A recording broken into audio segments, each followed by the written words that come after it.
आपण या ठिकाणी केमिस्ट्री मधून जो काही चॅप्टर नंबर 4 आहे केमिकल थर्मोडायनेमिक्स याच्यामधून एक जो इम्पॉर्टंट टॉपिक आहे त्याचं नाव काय आहे हेस लॉ ऑफ हीट समेशन आपण हे या ठिकाणी डिस्कस करणार आहेत। मग जो हेस लॉ ऑफ हीट समेशन आहे त्याचे स्टेटमेंट काय आहे आपण अगोदर स्टेटमेंट लिहून घेऊया। सो स्टेटमेंट काय सांगतंय the overall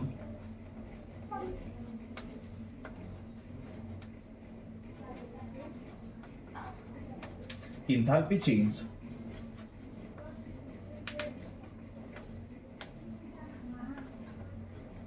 for reaction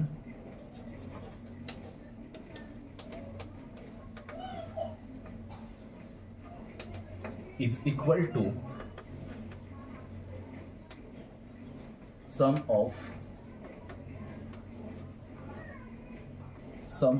enthalpy changes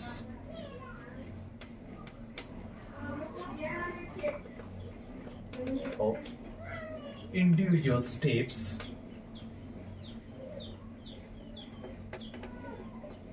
of a reaction।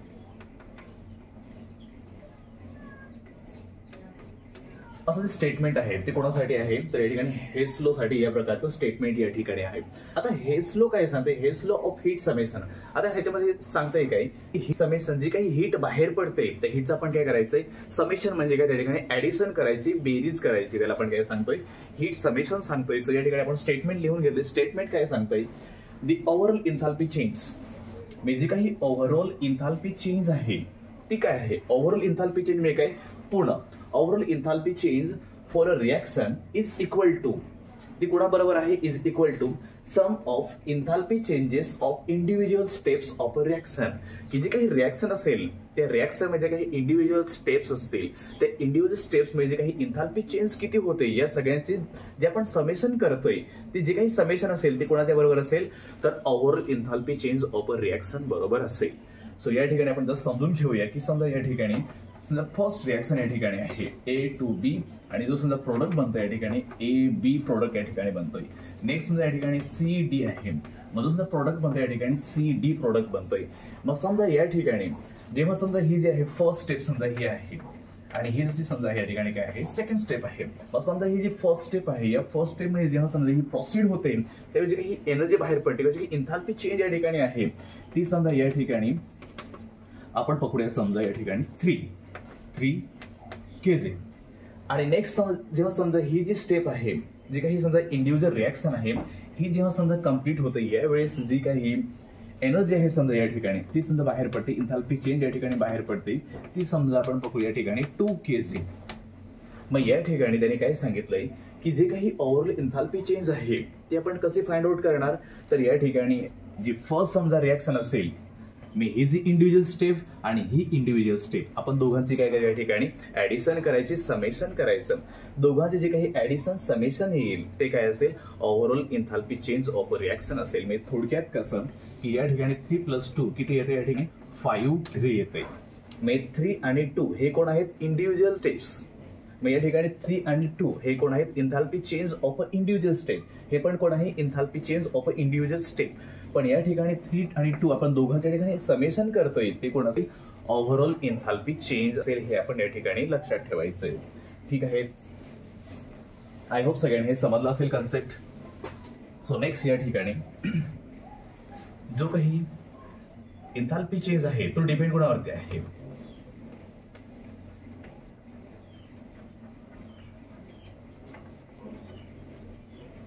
the enthalpy change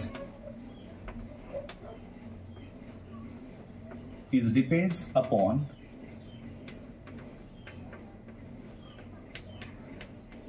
initial and final state and not on path of reaction। की समजा हा जो एन्थाल्पी जो चेंज आहे तो डिपेंड कोणावरती आहे तर इनिशियल आणि फायनल स्टेटवर डिपेंड आहे एन्थाल्पी चेंज आणि तो जो काही रिएक्शनचा पाथ आहे या पाथवरती डिपेंड नाहीये तो फक्त इनिशियल स्टेट आणि फायनल स्टेट या फक्त दोघांवरती डिपेंड आहे पाथवरती डिपेंड नाही हे आपण या ठिकाणी लक्षात ठेवायचं आहे। सो नेक्स्ट या ठिकाणी आपण बघूया consider a series of NH3 जो NH आहे ह्याच्याकडे सिंथेसिस ह्याचं आपण प्रिपरेशन बघूया. समजा हे जे प्रिपरेशन करायचं असेल तर हे 2 स्टेप्स आहे, आपण या ठिकाणी लिहून घेऊया. ही माझी फर्स्ट स्टेप आहे. या फर्स्ट स्टेप मध्ये या ठिकाणी 2H2 मी हा जो आहे तो गॅस फॉर्म मध्ये आहे, प्लस नेक्स्ट या ठिकाणी कोण आहे N2. मग इथं जो प्रोडक्ट भेटतोय हा पण कोण आहे गॅस फॉर्म मध्ये आहे. मग या ठिकाणी जो काही प्रोडक्ट भेटतोय तो प्रोडक्ट या ठिकाणी N2 आणि या ठिकाणी हायड्रोजन किती आहेत 4 आहेत. कोणत्या कंडिशन मध्ये आहे गॅस फॉर्म मध्ये आहे. मग यावेळेस जी काही इंथाल्पी चेंज असतील ती इंथाल्पी चेंज या ठिकाणी किती आहे 95.4 प्लस कंडिशन मध्ये आहे. आता नेक्स्ट समजा या ठिकाणी जी सेकंड स्टेप समजा आहे, या सेकंड स्टेप मध्ये इकडे कोण आहे N2H4 आहे. सो N2H4 जे गॅस कंडिशन मध्ये आहे, प्लस या ठिकाणी H2 जो गॅस फॉर्म मध्ये आहे. सो या ठिकाणी जो काही प्रोडक्ट बनेल, जेव्हा समजा दोघांची ऍडिशन होईल, जो काही इथं प्रोडक्ट बनेल तो कोण बनेल या ठिकाणी 2NH3 कोणत्या फॉर्म मध्ये असेल गॅस फॉर्म मध्ये असेल. आणि या ठिकाणी जेव्हा समजा ही जी आहे सेकंड रिएक्शन या ठिकाणी कम्प्लीट होईल त्यावेळी जी काही इंथाल्पी चेंज किंवा जी काही हीट बाहेर पडते ती किती बाहेर पडेल या ठिकाणी -187.6 kJ म्हणजे 6 किलो जूल एवढी या ठिकाणी जी काही हीट आहे किंवा इंथाल्पी चेंज या ठिकाणी काय होते बाहेर पडते. सो या ठिकाणी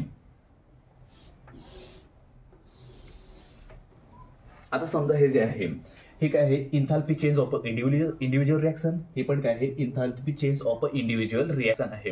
मला समजा ओव्हरऑल इंथाल्पी चेंज या ठिकाणी फाइंड आउट करायची असेल तर मी काय करेन हे आणि हे मी दोघांची या ठिकाणी काय करेन ऍडिशन करेन. सो या ठिकाणी मायनस जी सिम्बॉल आहे ते कोणता साइन आहे कोणत्या ठिकाणी -1 आहे.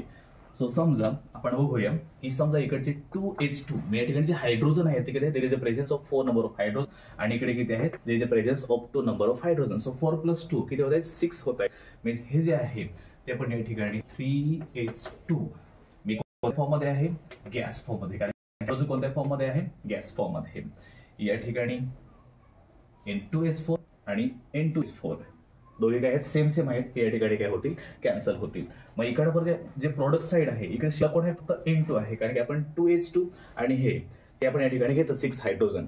आणि नेक्स्ट ठिकाणी कोण आहे N2 फक्त N2 शिल्लक आहे. सो या ठिकाणी N2 पण N2 कोणत्या फॉर्म मध्ये आहे या ठिकाणी गॅस फॉर्म मध्ये. नेक्स्ट ठिकाणी शिल्लक कोण आहे हा N2H4 कॅन्सल झाला. शिल्लक कोण आहे 2H3.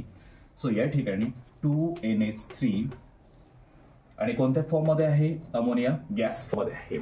आता हे जे आहे समजा इंडिव्हिज्युअल रिएक्शन म्हणजे काही हीट बाहेर पडते ती आहे enthalpy change of individual reaction. ही पण कोण आहे enthalpy change of individual reaction आहे. आपण फाइंड आउट काय करायचं overall enthalpy change of reaction. मी ही जी पूर्ण टोटल रिएक्शन आहे ह्याच्यामध्ये जी काही ओव्हरऑल इंथाल्पी चेंज आहे ती किती आहे ते मला फाइंड आउट करायचं आहे. मी काय करेन या ठिकाणी हे आणि हे दोघांचे मी समेशन करण्याचा प्रयत्न करेन. पण जे काही साइन आहे ते कोणत्या या ठिकाणी मायनस साइन आहे.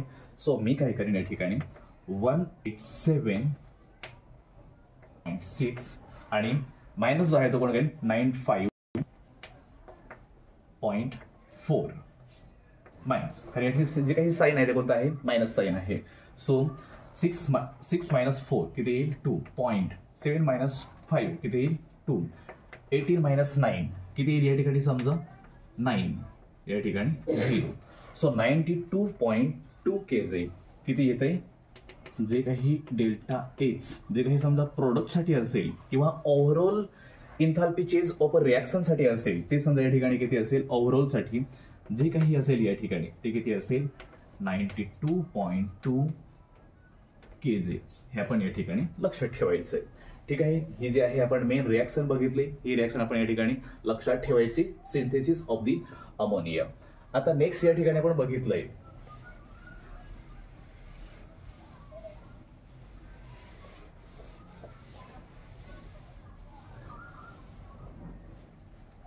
की समजा या ठिकाणी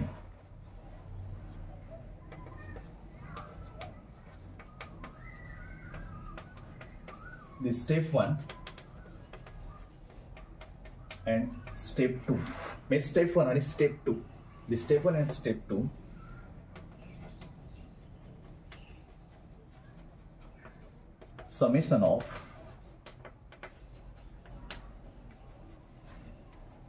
summation of enthalpy changes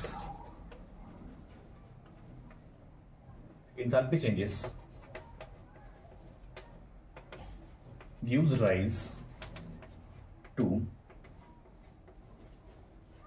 overall enthalpy change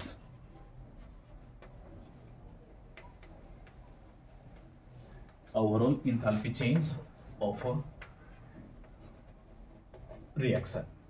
की जेव्हा समजा ही जी फर्स्ट स्टेप असेल, ह्या फर्स्ट स्टेपचा इंथाल्पी चेंज आणि जी सेकंड स्टेप आहे ह्याचं जे काही इंथाल्पी चेंज आहे ह्यांचं जेव्हा आपण काय करूया ऍडिशन किंवा समेशन करू त्यावेळेस जी काही व्हॅल्यू येईल ती कोणती असेल त्या ठिकाणी overall enthalpy change of reaction साठी असेल. तर ठीक आहे, या ठिकाणी आपण जो काही हेस लॉ ऑफ हीट समेशन आहे आपण या ठिकाणी डिस्कस केलंय.